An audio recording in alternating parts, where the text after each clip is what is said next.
Assalamualaikum warahmatullahi wabarakatuh. Perkenalkan, nama saya Zara Oktaviani Putri.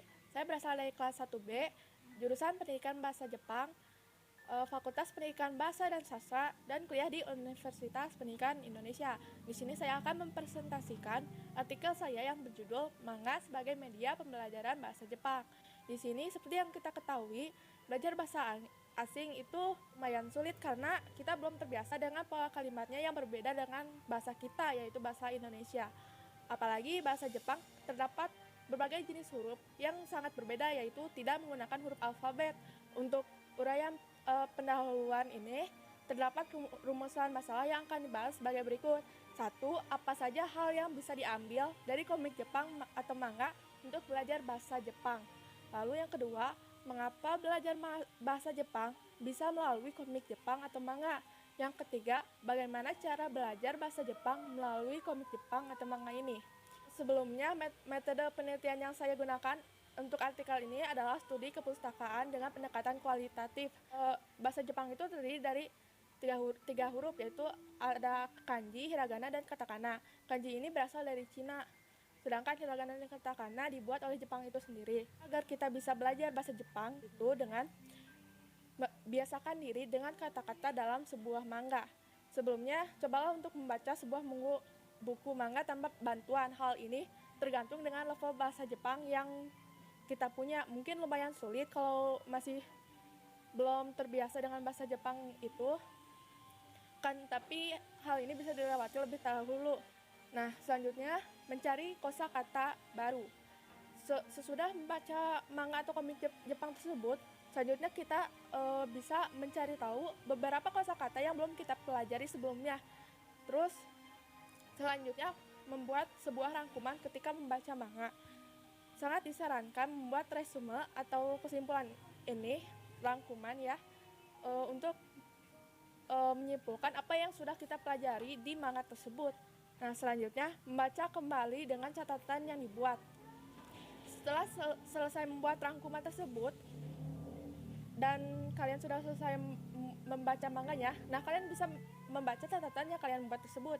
Jadi kalian bisa membaca terus rangkuman yang kalian buat itu. Jadi kalian lama-kelamaan akan terbiasa dengan kosakata yang ada di komik Jepang tersebut.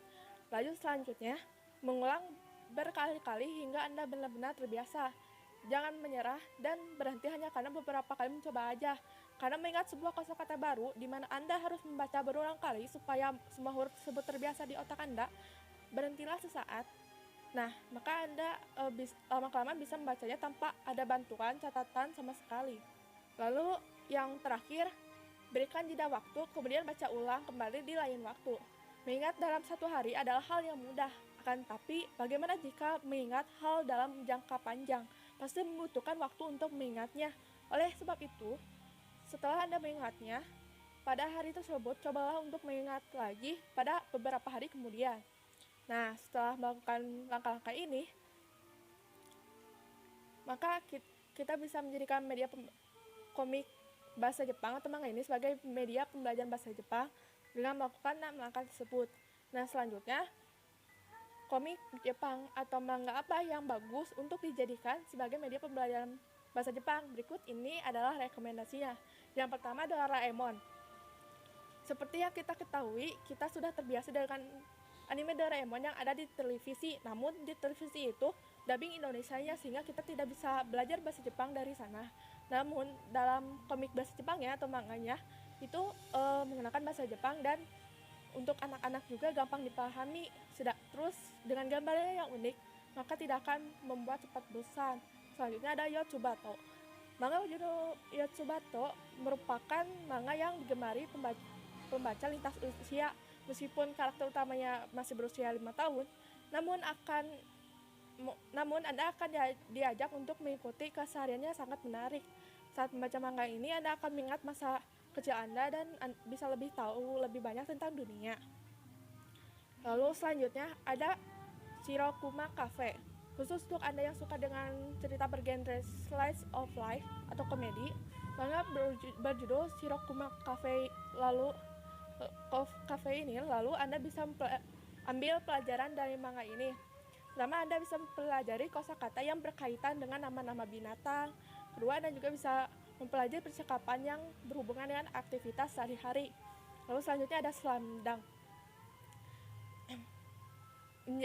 Manga ini merupakan anime yang terkenal, dan ketika Anda membaca komik atau manga ini bisa menambah istilah-istilah unik dalam dunia basket dalam bahasa Jepang. Lalu selanjutnya ada My Neighbor Totoro.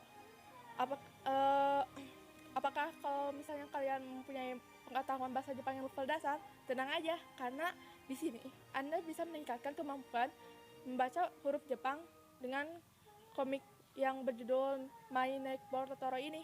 Bahasa yang digunakan di anime maupun manganya masih untuk anak-anak sehingga tidak sulit untuk dipahami.